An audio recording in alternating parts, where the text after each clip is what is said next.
Hello, this is TT, This is Qwim. and we are back with some more Scarlet Hollow. Scarlet.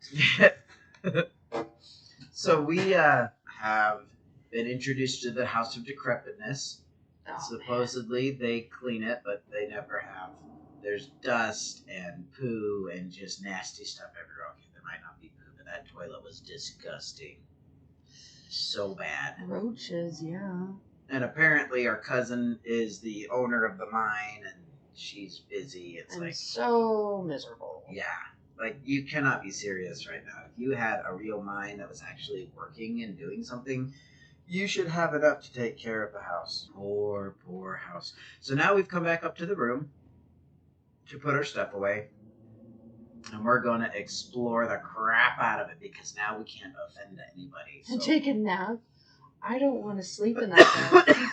How about we put the spare clothes in the dresser first then? There's a possum! That makes sense. You drag your suitcase over to the dresser and open the bottom drawer. An opossum lurks within. It is quiet, but angry. Afraid! Okay, sure. First one. You brat. Oh, what's your name, little guy? I'm Kitty. Dustin. Yeah, sure. What are you doing in my drawers? Warm. Dark. It keeps coming up. We might as well ask. Can you tell me about the human who lives here? Which human? Tabitha. Can you tell me about Tabitha? Dustin, not good with names. Oh, I guess we need to be snarky. That's fine. Well, one of the humans died. Only one still lives here. 2 humans live here. Yeah. Okay. Okay, Dustin, can you tell me about the 2 humans who live here? 1 human sad.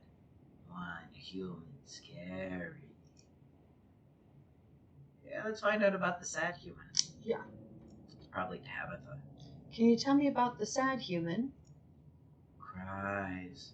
Gives Dustin bad sleeps. The scary human. Oh. Can you tell me about the scary human? Always watches. Eyes hateful. That sounds like Tabitha. It kind of does, actually. Never mind. Never mind. Thanks for the help, Dustin. Okay.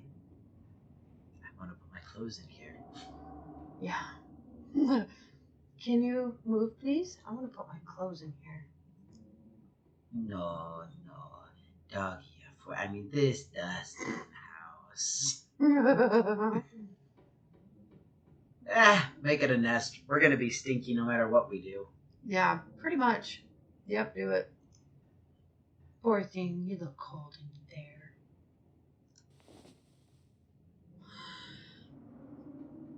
You gently lay your clothes on top of the creature, arranging them in a little nest. Justin closes his mouth, somewhat more at ease than before, and looks up at you with shiny black eyes. Human is kind to Dustin. Dustin will remember this. You close the drawer, satisfied with yourself for a job well done. Yes, indeed. Can we examine the painting on the wall first? Sure. Looks like an old-fashioned Tabitha. This must be an old relative of yours. Very old, judging by the dates on the inscription. You've never heard of her, but you've barely heard anything about your aunt and cousin until a week ago, so that's not really a surprise. Maybe you could ask Tabitha about this Mary Belle Scarlet the next time you see her. That is, if she's actually in the mood for conversation, which she won't be. Closet. Yeah. Hi, creepy doll. You can see why your cousin said you should put your clothes in the dresser instead of this closet. There must be decades of family history stacked up in here. The Cuttings. We have to pick up that doll. We do? Oh, yeah. Fine. Of course you're sharing the room with a creepy doll. You pick it up to examine it more closely. Its foot reads, "Property of Alexandra." No need to carry this around with you. You close the closet behind you. Window, window. Yeah, definitely. You can only imagine how beautiful the garden must have been in its heyday. If you owned this place, you'd totally get out there with a shovel and some gardening gloves and whip it into shape. I say that about a lot of houses I come across. Yeah. You'd go out, pull weeds, chop trees, carve topiaries, and do whatever you needed to do to return it to its former glory. And once it was all done, you'd sit by the fountain, which is, of course, having little goldfish in it, and drink a floral tea while enjoying the bird song with the creepy music in the background. That didn't go well. Yeah, you definitely do that. Just not right now. Nap? I don't want to sleep in that bed, but That's then enough. Let's not sleep in the nasty. Doesn't seem like there's much else for you to do right now. Jellyfish sandwich. Let's do a jelly. You haven't had anything to eat all day. The only thing louder than your stomach right now are the creaks and moans of this ancient place. You might not have told Tabitha about your peanut allergy, but a jelly sandwich will do just fine for how hungry you are. You head to the moldy kitchen. Hi, Fats. You're back in the kitchen, ready to craft a beautiful jelly sandwich. It's a daunting task, given the state of the place, but the aggressive growls of your stomach outweigh your fear of food poisoning. To get started, you'll probably need to find some jelly, bread, a plate, and a knife. Good nothing. All right. So search the fridge. As you approach the fridge, your eyes catch a note taped to the door reading, "Janie, stay out," in all caps. Below it, in separate handwriting, are the words, "Okie dokie." You open the fridge. You already feel an urge to wash your hands, even though you have yet to touch anything other than the handle. Grab ice cream. Oh boy. Yes, she would kill us. Yeah, let's just take the jelly. Let's be safe about this. Lucy's jelly. You reach for one of the unopened jars of grape jelly. Carefully checked its expiration date. You breathe a sigh of relief when you realize it's recent.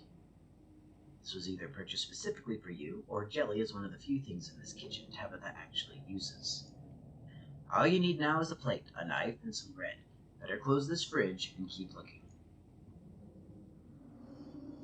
Yeah, close the fridge. Yeah, let's not piss off Tabitha. You return to the kitchen, closing the fridge behind you. Pantry's probably where the bread is. Yeah. Tabitha sure loves her mac and cheese and bread And dead moldy mice. sandwiches. Oh, yummy. A keen eye. Look closer. Yeah. A home gourmet. You squint into the darkness of the pantry. Behind the molded bread, a single book lies forgotten, a thin layer of dust collecting on its cover. You pick it up. Calf's brain. You flipped to a bookmark page. Both calf brain and aspic are unappetizing enough on their own, and you can only imagine how vile the combination of the two would be. What kind of person would call this their favorite food? No wonder your mom ran far, far away from this place. You shut the book and put it back in its place. Zappa, take the bread, whatever. You pick up one of the non-moldy loaves of bread. Great, one step closer to a satisfying snack. I knew there was not moldy bread in there. The only things you need now are a plate and a knife. Close the pantry, examine. Close the pantry. Best you can. Close the pantry door and turn back to the rest of the kitchen. That's where cabinets. The cabinet must be where Tabitha keeps the dishware and, oddly enough, the utensils. Grab a bowl, examine the mug, examine the shot glass. How would we get a bowl? Just Bowl of grab jelly. a plate and butter knife. You grab a plate and a butter knife. Thanks. This is the last ingredient you needed to make your jelly sandwich. Time to get to work. I wouldn't call those ingredients because you're not eating them. There's stuff in the shot glass. Or there's just pictures. We should look. Sure. Blowing Rock, North Carolina. I was blown away. It reads, I was blown away at Blowing Rock, North Carolina, so your aunt and cousin actually traveled sometimes, even if it was only a few hours from the estate. Maybe you can route your return trip through Blowing Rock. It might be nice to see the local sights before heading home. Shot of glass. It reads, I survived Deb's 50th. Your aunt's name was Pearl Ann, so this wasn't from her 50th.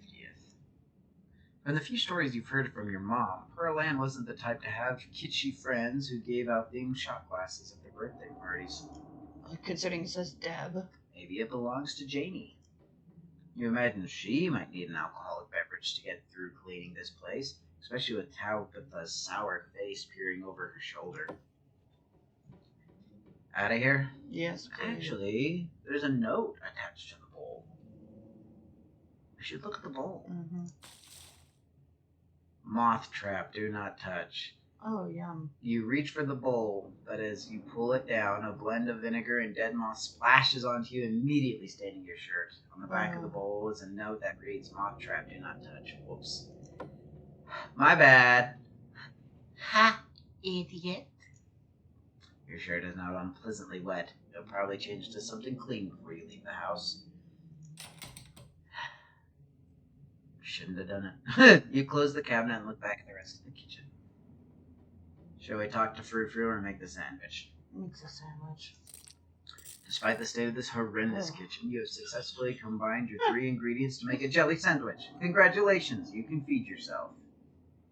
A job well done. Sparkling, huh? Mm-hmm. All of that hassle and it took you less than a minute to eat. The rest of the day lies in front of you. Frou Frou? Sure. Frou Frou hisses as you draw near and remains firmly in place. You might want to talk to me, but I don't want to talk to you. Go away. Just back away. All right, grumpy Frou Frou. You back away from Frou Frou, trying not to make any sudden movements. It's good you see you finally learned your place. I want to smack that cat. Oh yeah, spray you with water. Frou Frou's eyes remain fixed on you with palpable disdain. Done here. Gardens. Garden. I'm in the garden with Colin. This garden was reclaimed by the wilderness years ago. It might not be very safe, but who's to stop you from venturing deeper? Explore the garden, return to the kitchen. Explore the garden, why not? You wander further into the garden. It's quiet out here. Well, guess we're going back to the kitchen. I guess so. There's a cat on the counter who is a poop. You head back inside and close the door behind you. Done here? Mm-hmm. Congratulations, you've eaten and have a full day ahead of you. What do you want to do next? Forbidden wings? No, because we'd fall through the freaking floor. Okay. Head to town? Yeah. There's not much left for you to do here other than head out and explore the town. You do just that. I'd have explored the forbidden wings. Maybe we'll run into anger. Before leaving the house, you rinse off and change into a clean shirt. You're not about to meet new people coated in vinegar, dead moths. If you'd have known you'd wind up having to walk all the way back to town, you probably would have just asked Tabitha to leave you at the bus stop, especially with how unhappy she seemed to see you. If only you could wipe the slate between the two of you clean and bury some of that tension. Oh, maybe her mother's funeral isn't the best time for something like that. Then again, maybe it's the perfect time. Continue down the path. If you say that's the only thing we can do. It is really pretty out here. Continue down the path. Finally, you made it back to town. It's the house. The hauler, as that guy on the bus called it, has probably seen better days. Still has the feel of an idyllic country town, but its sidewalks are cracked and many of the storefronts are boarded up, their windows dusty with age. A chill breeze sweeps down the lane and you shudder, suddenly feeling as if you're peering into a grave. Bow wow. That is definitely a chick. And you went past it. I didn't click. It automatically did it. You have to read faster. I didn't even get to read it at all. Why, I do declare, who is this stranger? Oh, Gretchen's the dog. And then this is the lady talking. Oh, Sorry about that. Well, Gretchen's female too, so you got it. Okay. Sorry about that, Gretchen. Can be very slippery when she wants to be. She loves to get loose and cause havoc. Well, I'm gonna go up Pug. She's so cute. I love Pug. She's so cute. I'm charmed. It is always a pleasure to meet someone with good taste. Thanks. She is cute. Sure, most of her teeth have fallen out, and she's got a couple of weird growths, but for a 17-year-old pug, that's pretty good. She's 17. It's gotta be really old for a dog, right? These bones might be old, but I am as spry as I've ever been and more than capable. It sure is. She's about 84 in dog years. I'm hoping she beats the current record holder and makes it to 19. Ooh, that's not bad. Or better yet, 20. The more time we get together, the better. Isn't that right, Gretch? Oh, I plan to be around much longer than that. I wouldn't dare to leave you all on your lonesome, Stella. Oh, Stella. How about I introduce myself so you won't be so nervous? I'm Stella. I didn't know we were nervous. I know. It's not often I see a strange face and holler. Every now and then there's a new crop of cold folks, but you don't look dusty enough for that. Thanks. You're in town for the funeral, are you? The Scarlet funeral? Introduce, yeah. Hi, I'm Kitty. You must be Tabby's cousin, right? Well, so much for that. Like, there's no denying it now. Upon mention of your cousin, Gretchen mutters under her breath. One of these days, I'll get that Tabitha to pet me. That's the only person I can think of who would come to town for the funeral. How's she holding up? To be honest, I've been a little worried about her, all alone up in that big house. Oh, He and I, definitely. I don't think she's doing too well. She's been icy, but it feels like she's putting it on as a front. She's always been a little rougher on the edges, to be honest. It's always been hard to tell if that's just the way she is, or if she's just been putting on an act her whole life. Do you think she's been up in that old mansion all by herself? It'll probably be good for her now that you're staying there, even if she doesn't think so herself. How long have you known her, I think? How long have you known her? Oh, quite a long time. The town's really small, so everybody's known everybody else as far back as they can remember.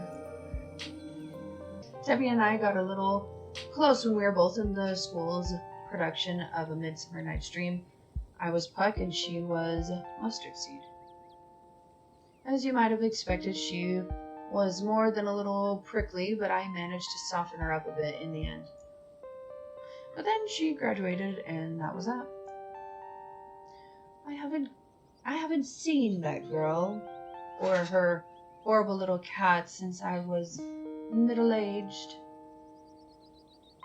Oh, before it slips my mind, if you're staying up at that spooky old mansion, you must have met the Frou-Frou. How does that monster fare? Yeah, the last one. You choose to ignore Gretchen's question, lest Stella discover your secret power.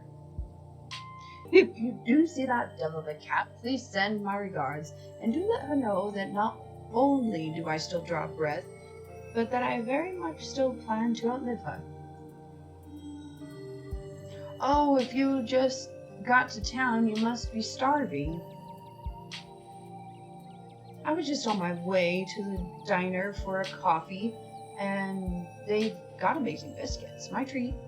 She's treating. We're following. Okay. Hey, look, people. They live. People. Oh yeah. No, this is. Oh, I thought there were gears on that guy's face. I was like, no one notices. Like, oh my gosh. We're gonna go ahead and call it here. That should get us really close to our 20 minutes. So, super appreciate y'all coming in. It's nice to see our police officers because it sounds like Tabitha's hiding a body up at the house. And she's crying all the time, probably in the West Wing, where it's forbidden to go. So, join us next time as we continue to explore this quaint little town and we figure out more of the mysteries of what the heck is wrong with Tabitha. So, like, comment, and subscribe. This here is TT. This is Qwim. And we will catch you later. Goodbye.